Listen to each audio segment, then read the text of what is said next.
This is John Klemmer, American saxophonist, composer, songwriter, and arranger. Now, if you're looking for a very talented, innovative, unique saxophonist that has the ability to fuse many different musical genres into his music, along with being deemed one of the founders of the smooth jazz movement and called by some the ambassador of cool, you came to the right place. This video will examine the life and music of John Klemmer.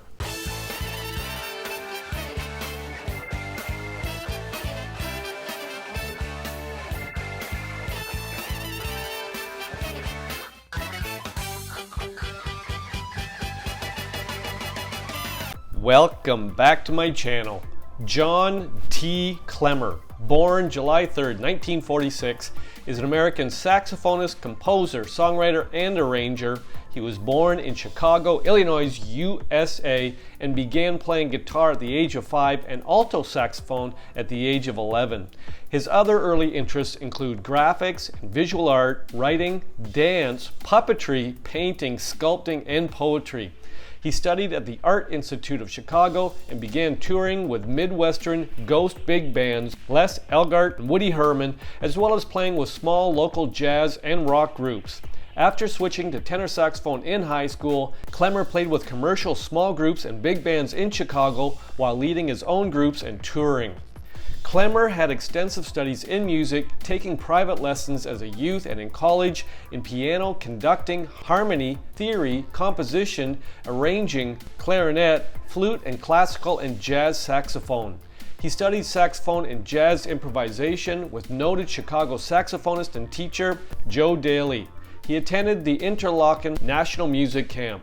The year he graduated from high school, Klemmer was signed by producer Esmond Edwards at Chase Records, eventually recording 5 albums with the Cadet label, including his innovative hit 1969 album Blowin' Gold, co-produced by ex-Rolling Stones producer Marshall Chess. This album was considered by many as the first of the jazz-rock fusion genre. Follow-up albums introduced innovative rock rhythms, sounds, and production techniques, and debuted electronic effects with the saxophone that became his now trademark delay sound.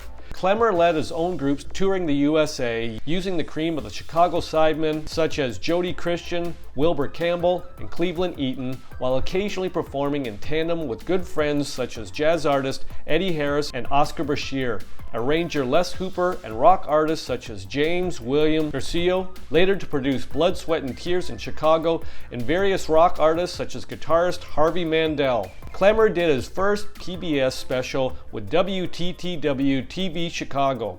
He was also a busy sideman, exploring every genre of music. He then moved to Los Angeles the following year and for a very brief time was a key soloist and arranger for Don Ellis's big band touring Europe and toured Africa with Oliver Nelson for the State Department, while also working with such diverse artists of a variety of musical genres such as Tim Buckley and others. He studied film scoring with Albert Harris and vocal lessons with Seth Riggs. Continuing always through the events described, Klemmer continuously led his own small groups touring across the U.S., further developing his unique sound, style, and concepts. He primarily focused on jazz rock fusion styles, returning briefly to more traditional jazz and then switching to a more intense, so-called Coltrane-ish approach upon leaving Chess Records and signing with and recording 4 albums with Impulse Records. He performed at the Newport and Monterey Jazz Festivals and Thebes Jazz Festival, Carnegie Hall, Tanglewood, and Montreux Jazz Festival, plus TV shows with Midnight Special and Rock Concert.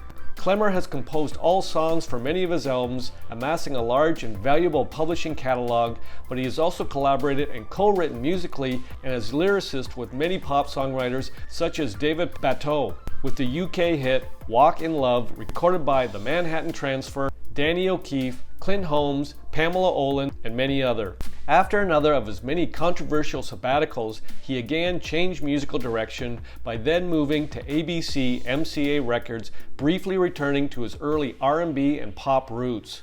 Klemmer then went on to earn crossover appeal with his now landmark series of Touch recordings. Klemmer and the Touch series of recordings are regarded as many as paving the way to being the founder of the smooth jazz genre, some anointing him the ambassador of cool. His continuous fast changing of musical directions throughout his career created some controversy, confusion, and false speculative motivational assumptions and judgments from his primarily early jazz purist audience, primarily with his now historic Touch series of recordings.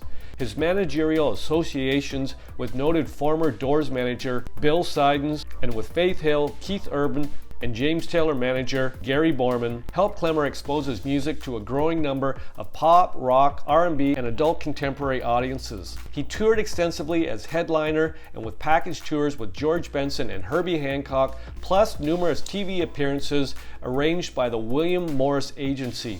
He expanded his musical palette to include kalimba, flutes, keyboards, percussion, and solo vocal. At this time, he further developed his innovative solo sax concept, resulting in the now landmark recording of Cry, ushering in thought by many to be the new age musical spiritual genre, with some now calling him the sax god. In 1979, he briefly returned to his earlier jazz roots, recording the Straight Ahead Jazz 2 LP offering Nexus for duo and trio, now considered by many a classic.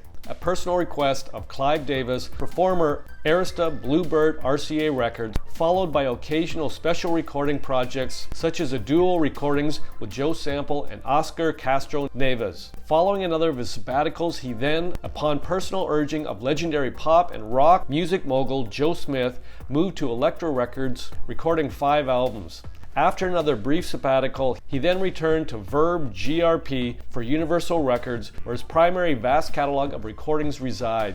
Klemmer then took his longest and most controversial sabbatical, causing numerous false rumors of personal and health problems as he continued writing, recording, and working with new digital technologies, plus returning to vocal studies with noted Macy Gray and Brandy vocal teacher Roger Burnley. He then returned to recording as guest soloist with such new age artists as Third Force, David Arkenstone, and Craig Shakiko, while also returning to his performing, touring, and recording career.